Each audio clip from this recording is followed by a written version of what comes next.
এই বাংলাদেশ করতে হবে জামাত ইসলাম বাংলাদেশ, এই বাংলাদেশ করতে হবে হেফাজত ইসলাম বাংলাদেশ। যদি হেফাজত ইসলাম বাংলাদেশ করতে পারেন, আর নাইলে জামাত ইসলাম বাংলাদেশ করতে পারেন, আর নাইলে হেফাজত ইসলাম বাংলাদেশ যদি করতে পারেন, তাইলেই বাংলাদেশ একটা সুন্দর বাংলাদেশ দেখবে। আর নাইলে বাংলাদেশ কখনো সুন্দর বাংলাদেশ হইতে পারবে না। বাংলাদেশে গইরা গইরা চুরি দুর্নীতি এগুলো বাড়তেই থাকবে।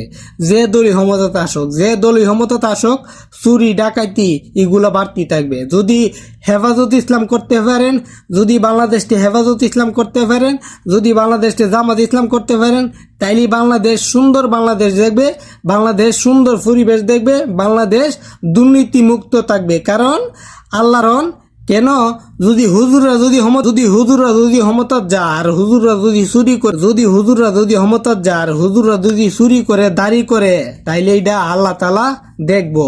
আম পাবলিক যদি চুরি দাড়ি করে এটাও আল্লাহ তাআলা দেখবো, আর হুজুররা যদি দুর্নীতি করে এটাও আল্লাহ তাআলা দেখবো। কিন্তু হুজুররা শাস্তি পাবে খুব ভয়ঙ্কর, কারণ হুজুররা হাদিস কোরআন পড়তে পারে, হুজুররা হাদিস কোরআন বুঝে।